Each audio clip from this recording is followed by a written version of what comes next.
So everyone's heard of the Electoral College, but nobody actually knows what it is. And so in this video, I'm going to help explain it. I'll keep it interesting. Trust me, I have some cool facts that I want to show you.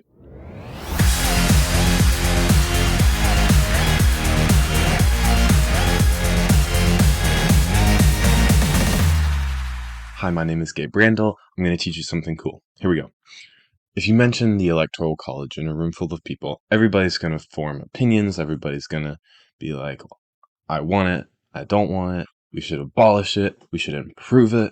We should keep it exactly the way it is. But what is all the hype about? What is the Electoral College and why does it matter? The Electoral College is like a weight on a scale.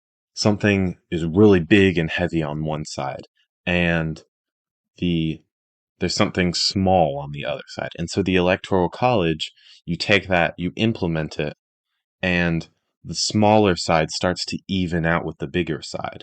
And so the weights are equal.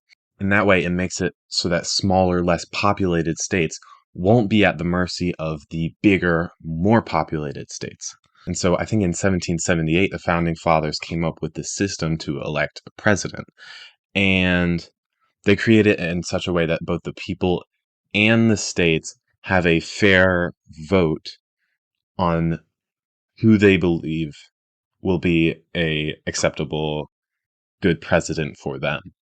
So the way we have it now, everybody in the state votes, and the majority of votes for a candidate will be where the electoral votes go. And in a minute, I'll explain what electoral votes are. Say you're in Maryland and Bob and Jeff are running, and Jeff gets the majority of the votes in Maryland. That means that Jeff gets all of the electoral votes from Maryland. At least that's true in 48 of the states. 2 of them have a different system, but otherwise it's in a winner-take-all fashion. So if a candidate gets majority votes, then they are going to get all of that state's electoral votes. Every state is allocated a number of votes equal to the number of senators and representatives in its U.S. Congress delegation.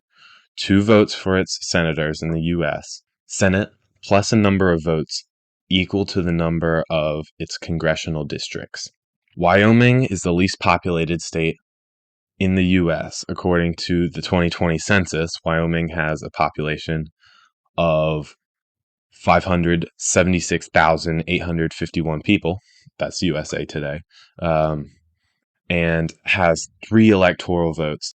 Wyoming has 576,000 people divided by 3 electoral votes, so that's 192,000 per vote. California, on the other hand, they have 39 million divided by 54 electoral votes, and that's 722,000 per vote. And so people see those numbers and they're like, that's not fair, because California needs a lot more people to be able to get that same vote.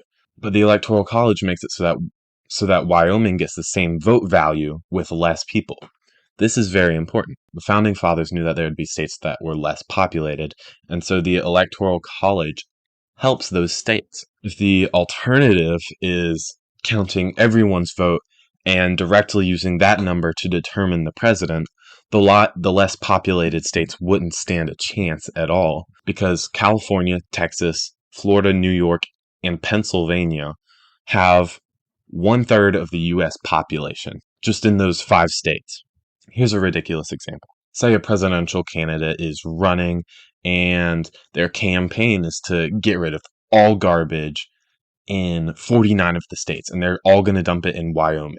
And as long as he has the most populated states on board, then the rural states aren't going to be able to do anything about that.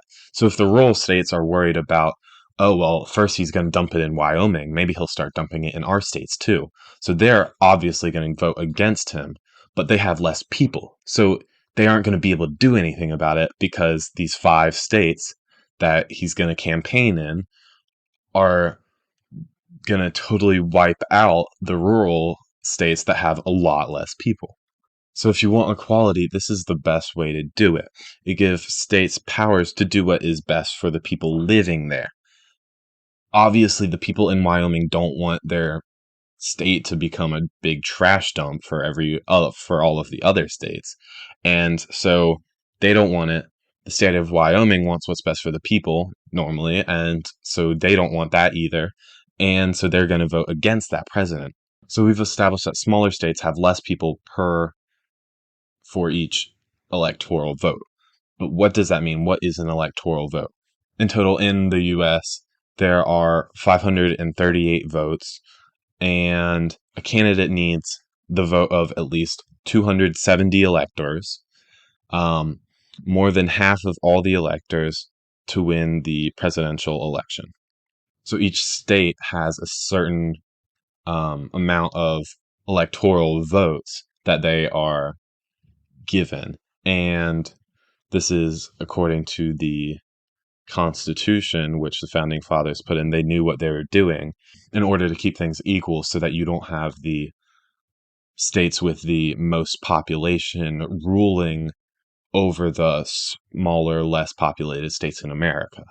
This provides a fairness for everyone else.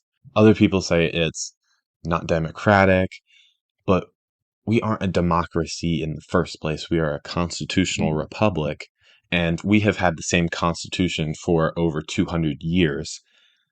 On average, a constitution lasts only 20 years. And so I say let's stick to what works. If this was helpful, click the necessary buttons below. You know what ones I mean. And thanks for watching. Bye.